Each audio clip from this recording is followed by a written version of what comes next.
Selamat datang dalam perjalanan melalui sejarah pemikiran ekonomi masa praklasik. Yang terdapat Yunani kuno menekankan pada filsafat atau moral, skolastik yang menekankan pada etis atau ajaran gereja, merkantilis menekankan pada emas atau perdagangan luar negeri, dan Pisiokrat menekankan pada ilmu kedokteran. Masa praklasik ini yang membentuk dasar bagi pemikiran ekonomi modern. Masa Yunani kuno. Tokoh-tokoh yang terkenal pada masa ini yaitu Plato, Aristoteles, dan Xenophon. Plato, gagasan Plato tentang ekonomi timbul dari pemikirannya tentang keadilan dalam sebuah negara ideal. Kata Plato, dalam sebuah negara ideal, kemajuan tergantung pada pembagian kerja yang dimaksudkan untuk pembangunan kualitas kemanusiaan. Plato dapat dikatakan sebagai orang yang sangat mengecam kekayaan dan kemewahan. Aristoteles.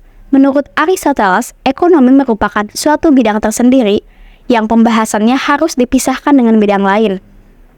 Beliau juga orang yang meletakkan pemikiran dasar tentang teori nilai dan harga, pertukaran barang, exchange of commodities, dan kegunaan uang dalam pertukaran barang tersebut. Aristoteles membedakan proses ekonomi ke dalam dua cabang, yaitu kegunaan, use, dan keuntungan, gain. Xenophon.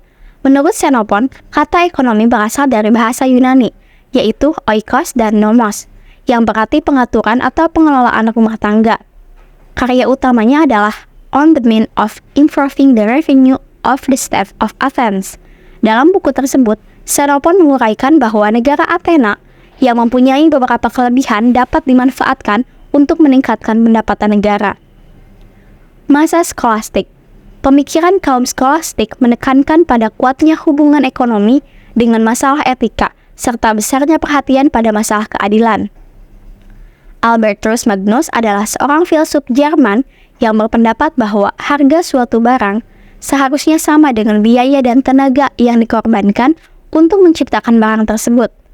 Pendapat itu dikenal dengan istilah harga yang adil dan pantas. Thomas Aquinas. Dalam bukunya yang berjudul Summa Theologica, Thomas Aquinas berpendapat bahwa memungut bunga dari uang yang dipinjamkan adalah tidak adil, karena sama saja dengan menjual sesuatu yang sebenarnya tidak ada.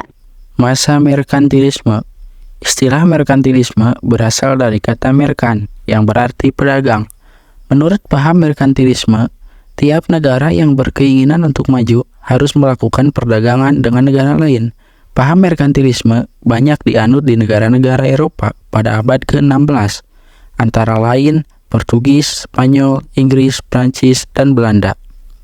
Jean Bodin, menurutnya, bertambahnya uang yang diperoleh dari perdagangan luar negeri dapat menyebabkan naiknya harga barang-barang. Selain itu, kenaikan harga-harga barang juga dapat disebabkan oleh praktik monopoli dan pola hidup mewah dari kaum bangsawan dan raja. Thomas More. Menurut Moon, untuk meningkatkan kekayaan negara, cara yang biasa dilakukan adalah lewat perdagangan. Dia berpedoman bahwa nilai ekspor ke luar negeri harus lebih besar dibandingkan dengan nilai impor. Jean-Baptiste Colbert, ia mendorong usaha dalam sektor kerajinan dan perdagangan dengan menekankan pengenaan bapia impor, dengan tujuan memberikan subsidi kepada kapal-kapal pengangkut Prancis, memperluas daerah jajahan Prancis, memperbaiki sistem transportasi dalam negeri. David Hume, dalam teorinya, Hume sangat memperhatikan faktor keadilan dan beranggapan bahwa ketidakadilan akan memperlemah suatu negara. Masa Pisiokrat. Kaum Pisiokrat menganggap bahwa sumber kekayaan adalah sumber daya alam. Aliran ini dinamakan aliran Pisiokratim, yaitu penggabungan dari dua kata fisik atau alam dan kratin atau kratos adalah kekuasaan, yang berarti mereka yang percaya pada hukum alam. Tokoh utama aliran Pisiokrat adalah Francis Quesnay pada tahun 1694 sampai 1774. Masyarakat dibagi ke dalam 4 golongan. Yang pertama, kelas masyarakat produktif, yaitu masyarakat yang aktif mengolah tanah seperti pertanian dan pertambangan. Yang kedua, kelas tuan tanah. Yang ketiga, kelas yang tidak produktif atau kelas steril, terdiri dari saudagar dan pengrajin. Dan yang keempat, kelas masyarakat buruh atau labor yang menerima upah dan gaji dari tenaganya. Ekonomi praklasik adalah masa ekonomi yang setiap zamannya berbeda.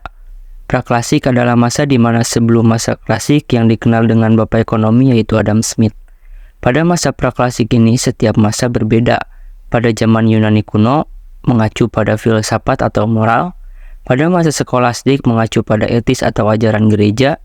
Pada zaman merkantilisme mengacu pada emas atau perdagangan luar negeri. Pada zaman Pisiokrat mengacu pada ilmu kedokteran.